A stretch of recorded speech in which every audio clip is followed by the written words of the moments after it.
नदी नहीं थी, वह स्मृति थी जो पर्वतों से उतरी और सभ्यताओं में बस गई। जहाँ गंगा बहती है वहाँ केवल जल नहीं, जीवन बहता है। देवताओं ने उन्हें आकाश से उतारा, शिव ने उन्हें संयम से संभाला और मनुष्य ने उन पर अपना भविष्य टिका दिया। यह कथा श्रद्धा की नहीं, यह कथा त्याग की है। एक देवी की, एक स्त्री की और एक ऐसी माँ जो स्वयं शांत रही ताकि संसार बहता रहे। यह कथा है माँ गंगा की, हम सबकी गंगा मैया की।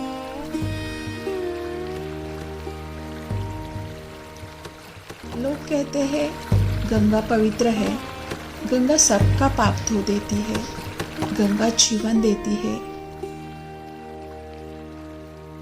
ये एक मानवीय धारणा तो है ही, बल्कि हम सब यही सदियों से मानते आए हैं और यही हमारे जीवन का सत्य है।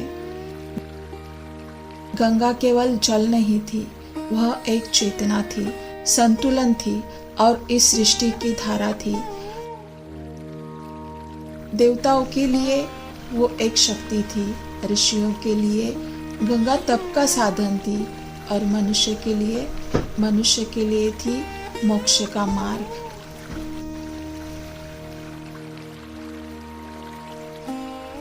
पर इन सब के बीच एक प्रश्न कभी नहीं उठा, क्या गंगा स्वयं भी कुछ चाहती है?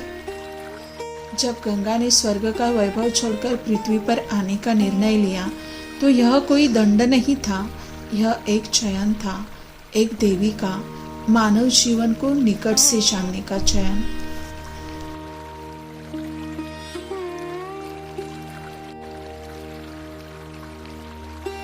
राजा शंतनु एक शक्तिशाली सम्राट, पर भीतर से एक अकेला पुरुष। गंगा से जब उनकी भेंट हुई तो उस भेंट ने प्रेम का रूप ले लिया और प्रेम का रूप विवाह में परिवर्तित हुआ। पर यह कोई सामान्य विवाह नहीं था। गंगा ने राजा शांतनु के साथ विवाह किया, लेकिन एक शर्त रखी, आप मुझसे कोई प्रश्न नहीं करेंगे, मेरे किसी भी कर्म पर आप मुझे रोकेंगे नहीं। शांतनु ने गंगा की वो शर्त स्वीकार कर ली, पर क्या उन्होंने उस शर्त का अर्थ समझा भी था? यह शर्त केवल एक मौन की शर्त नहीं थी, यह शर्त थी स्त्री की स्वतंत्रता की। गंगा जानती थी यदि उन्होंने अपने निर्णयों का स्पष्टीकरण देना शुरू किया तो वह फिर देवी नहीं, सिर्फ संदेहों से घिरी एक स्त्री बन जाएगी। गंगा माँ बनी, पहला पुत्र जन्मा और गंगा उसे अपनी गोद से उठाकर नदी में प्रवाहित करने लगी। फिर दूसरा पुत्र, फिर तीसरा पुत्र, एक के बाद एक 7 पुत्र उन्होंने नदी में प्रवाहित किए। और राजा शंतनु सब कुछ देख रहे थे, क्योंकि उन्होंने प्रश्न न करने का वचन जो दिया था। समाज ने गंगा को निर्दयी कहा, क्रूर कहा, हृदयहीन कहा, पर किसी ने यह नहीं पूछा क्या वो सब करना गंगा की खुद की इच्छा थी।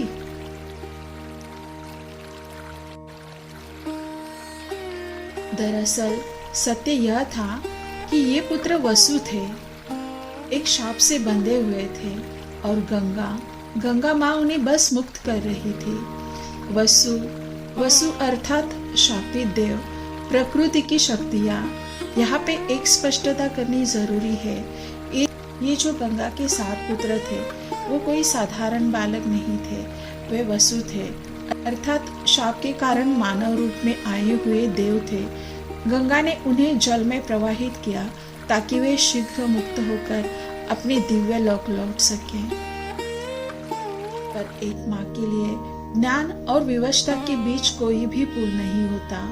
हर बार जब गंगा अपने पुत्र को धारा में छोड़ती थी तो वह केवल जल में नहीं उतरता था, गंगा का हृदय भी उसके साथ डूबता था। और वो दृश्य देखकर राजा शांतनु का हृदय यहाँ टूटता जा रहा था। राजा शांतनु यहाँ दिल ही दिल में एकदम विचलित हो जाते हैं। वो कहते हैं, मैं राजा, पर उसके सामने मैं केवल एक पुरुष रह गया। मैंने उससे प्रश्न न करने का वचन दिया क्योंकि मैं उसे खोना नहीं चाहता था। मैं देखता रहा और मैं चुप रहा क्योंकि हर बार जब मैं कुछ कहने को होता तो डर लगता कि कहीं मेरा एक प्रश्न उसकी उपस्थिति को मेरे जीवन से हमेशा के लिए छीन न ले। देखते ही देखते 8वां पुत्र जन्मा। जब गंगा उसे भी नदी की ओर ले चली तो शांतनु राजा का मौन टूट गया। उन्होंने पहली बार गंगा को रोका। रुक जाओ गंगा। पहली बार एक प्रश्न उठा, पहली बार एक पति बोला और उसी क्षण गंगा रुक गई। यह वही पुत्र था जो जीवित रहने वाला था, देवव्रत। पर प्रश्न पूछते ही शर्त टूट चुकी थी। गंगा जानती थी अब उनका पृथ्वी पर रुकना संभव नहीं। गंगा ने देवव्रत को पिता को सौंप दिया। एक माँ का सबसे कठिन निर्णय, न मृत्यु न त्याग, अपने ही बालक से दूरी बना ली उन्होंने। गंगा ने अपने पुत्र को जीते जी छोड़ दिया। यही मौन उनका सबसे भारी था। देवव्रत आगे चलकर भीष्म बने, इतिहास के सबसे महान योद्धा। इतिहास ने कभी यह नहीं लिखा कि उस वीर के पीछे एक माँ थी जो जीवन भर नदी बनकर रही। गंगा लौट गई। लोगों ने उन्हें फिर से नदी कह दिया। लोग अपने पाप उनमें बहाते रहे, अपने दुख उनमें धोते रहे, पर किसी ने यह नहीं सोचा कि जिस धारा में हम सब कुछ बहा देते उस धारा ने अपने जीवन में क्या क्या खोया होगा। गंगा बहती रही, शांत रही और शायद इसीलिए आज भी सबसे अधिक गहरी है।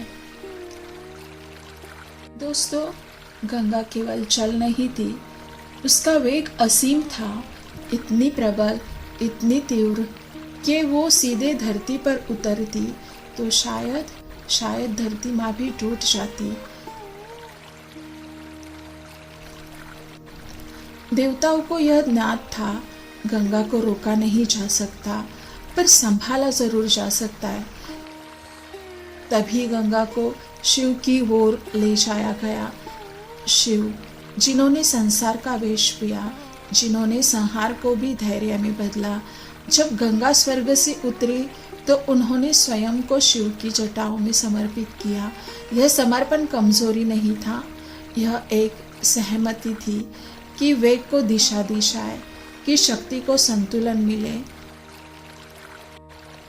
शिव की जटाएं कोई कारागर नहीं थी, वह एक संयम थी। गंगा वहाँ रुकी नहीं, वहाँ संयत हुई।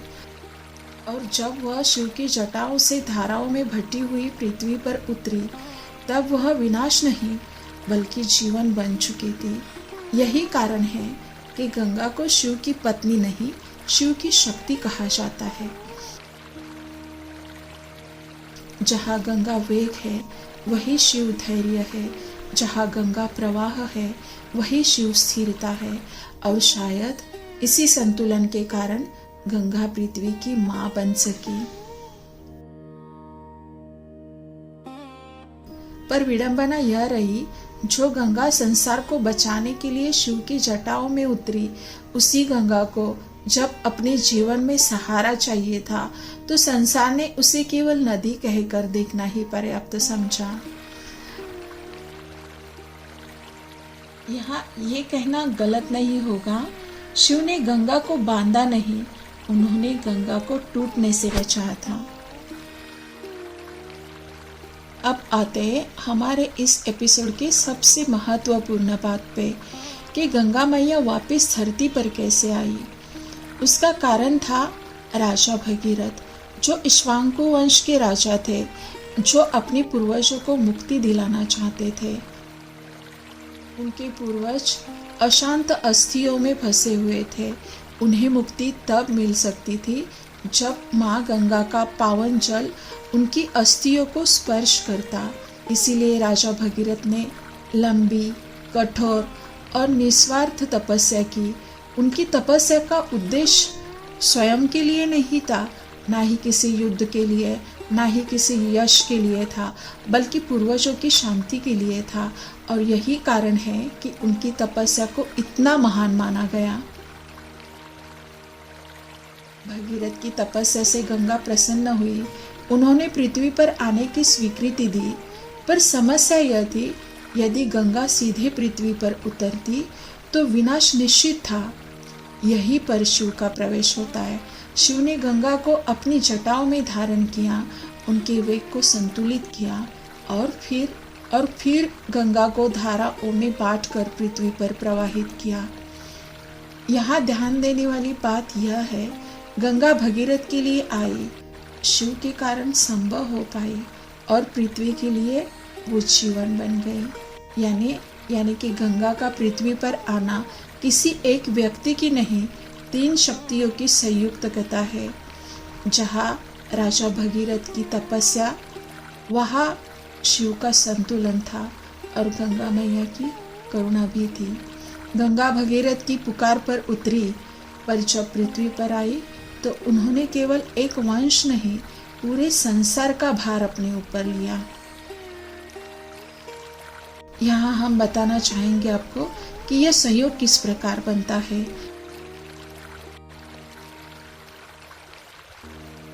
गंगा शक्ति, करुणा और प्रवाह का संगम। शिव संयम, संतुलन और धैर्य का संगम।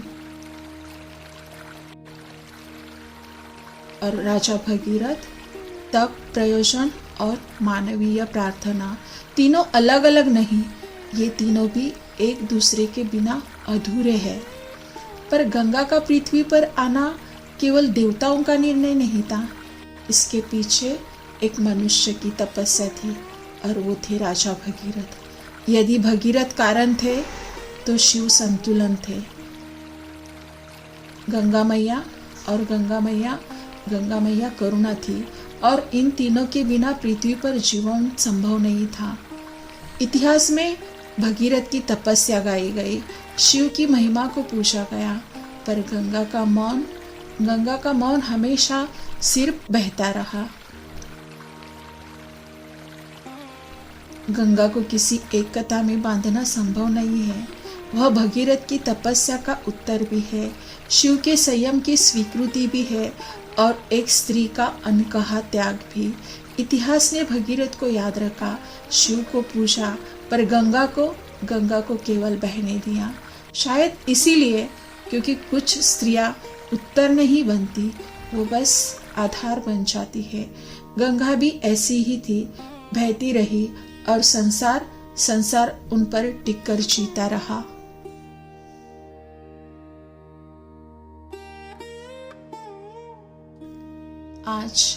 आज 2026 साल है, कलयुग है।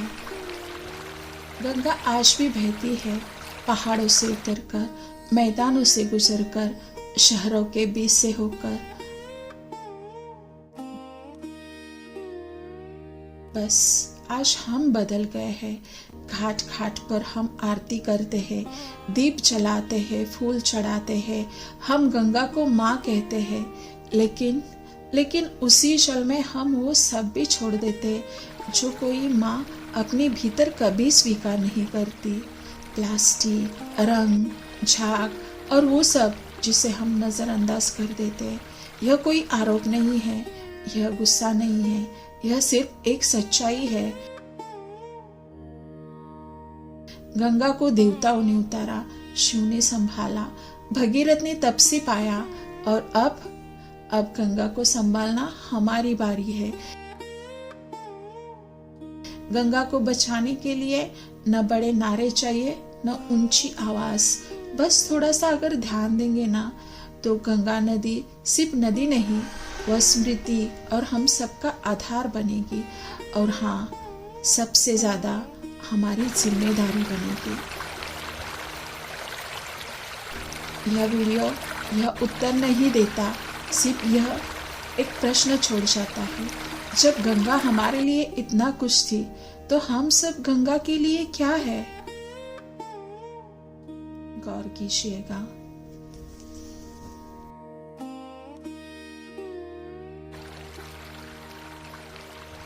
हर संध्या हजारों हाथ दीप जलाते, हजारों आंखें एक साथ नदी की ओर देखती है। यह सिर्फ आरती नहीं है, यह गंगा मैया का स्वीकार है। स्वीकार इस बात का कि गंगा आज भी हमारे बीच बहती है, बिना थके, बिना किसी शिकायत के। हमने उन्हें देवी कहा, माँ कहा, जीवन कहा, और फिर भी वह सब उनके जल में उतार दिया जो उन्होंने कभी चाहा ही नहीं।